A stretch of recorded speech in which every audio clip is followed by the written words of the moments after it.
Oh yeah, you're just coming and having the shit view, of course.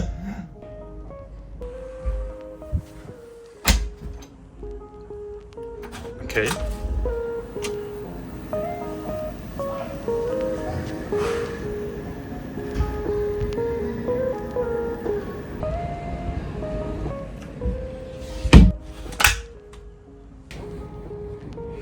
Okay. I fuck off. Hello everyone, I hope everything is fine because today we're going to talk about Istanbul, whether you should visit the city or not. And first of all, we'll begin with your expectations. Well, my expectations. Well, at first I didn't even have any expectations. It just happened that Istanbul was my transit area to go farther in the Asia. So I decided to stay here for a week, especially after countless recommendations from my family, friends, all different YouTubers. Everyone was telling me like, this city is amazing, it's the best freaking city to go. We all love Istanbul, just don't skip it. And me knowing nothing about this city, like, okay, fine, let's stay here for a week and explore. So I watched a few videos on YouTube, and for me, the main advantage of Istanbul were its prices. So I expected I could get by with only $10 per day. So my budget for the whole trip was no more than $150. It's like $20 per day, but okay, in a central area. That's what I thought. Oh my god, I'm so naive. Then, there is a big misconception about Turkish people. Everyone is telling they are the nicest, the most kind in the world. No, they're not. Literally, from the first hours in Istanbul, I felt like everyone was trying to sell me something. Do you know what is the most dangerous place in Istanbul? No, thanks, no.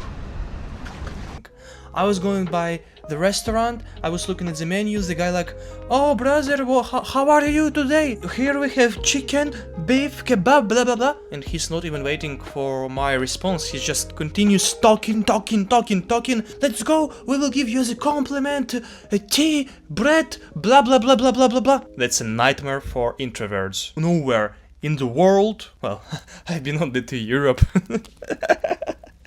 Alright, nowhere in Europe you will meet so many people who will try to sell you something. Brother, please, buy.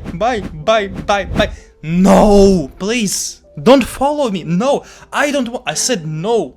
Once, a guy was trying to convince me to go in his barber shop. He asked me where I'm going to.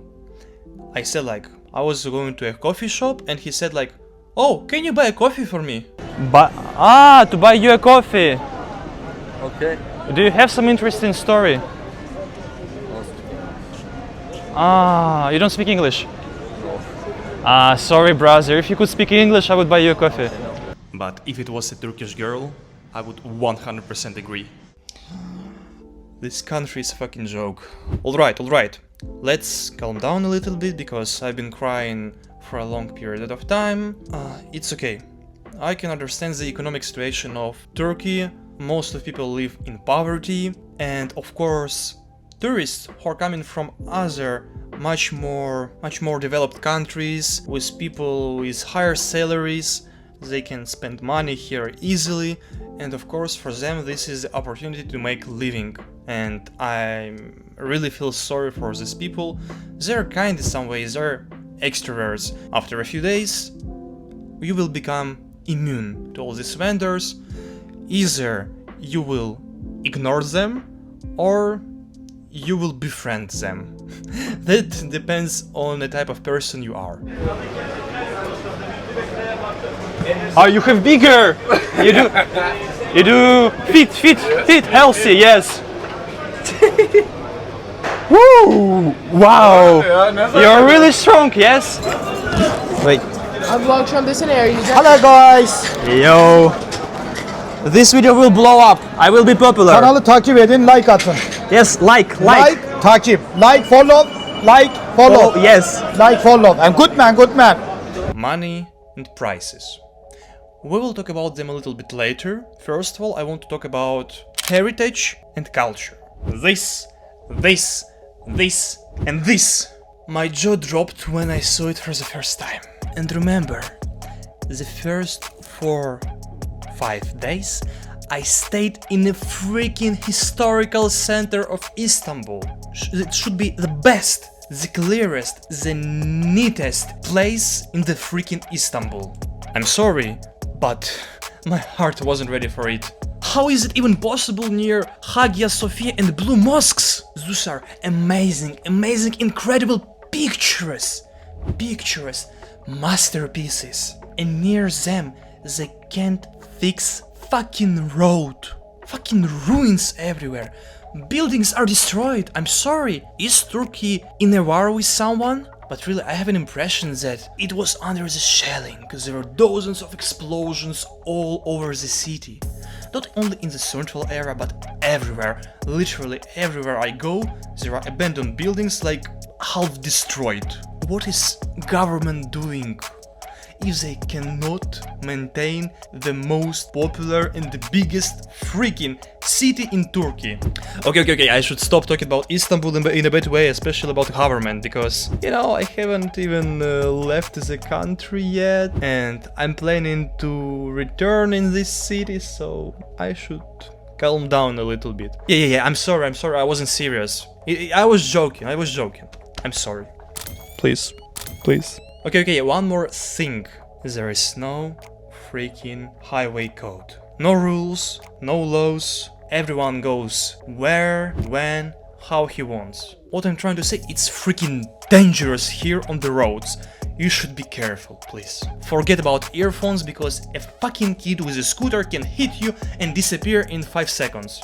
Prices are high. I mean, it is not Paris, Amsterdam, Barcelona, Milan, but you will still pay 12 to 20 euros per meal, which is an average for a decent city in Europe. Again, I'm not here to disagree with you and about your opinion, I don't care. I lived in France for 4 years, in a big city, and that's how much I paid for food, so shut up. However, there is a solution. If you deliberately search for the best options, best restaurants, best hotels, you will find them. There is always like 1 in 10 restaurants which are cheap and which give you high quality food. Another tip could be always to order a skewer chicken. First of all, it is the most healthy type of meat, of course.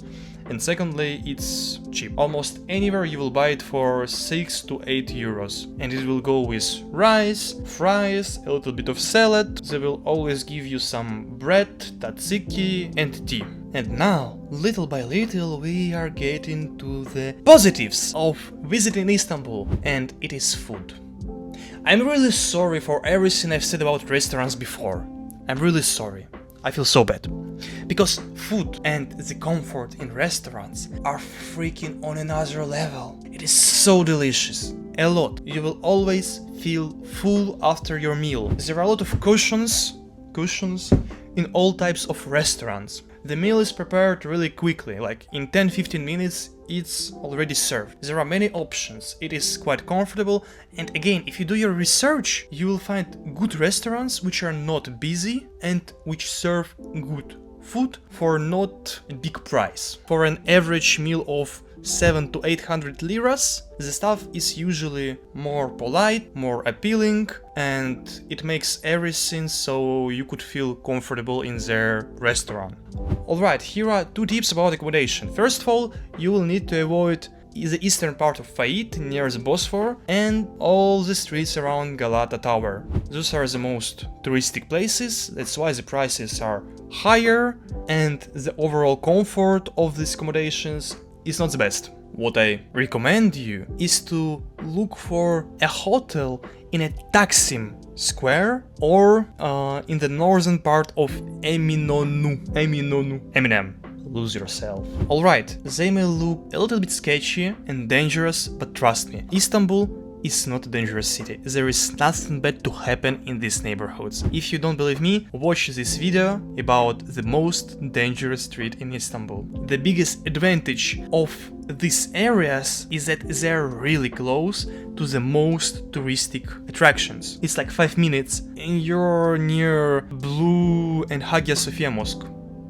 That's crazy. And of course, how could I forget about mosques? Speaking about them, the only thing you need to know is that they're amazing, incredible, pictures. It is masterpiece. Literally, it is masterpiece. I mean, people who build these kind of things, they're geniuses, for real. Hagia Sophia Mosque was built like in the 6th century. You crazy? Like, why don't we build these type of things right now? Anyway, I love them so much, especially in a hot day. It's like you're escaping hell and going to heaven straight when you're entering these mosques. The question is whether you should visit Istanbul or not. And my answer is yes! You have to visit Istanbul. Believe me or not, this city can't leave you indifferent. You will sometimes love it, sometimes you will hate it, but it will never leave you indifferent. But for God's sake, I would never live here.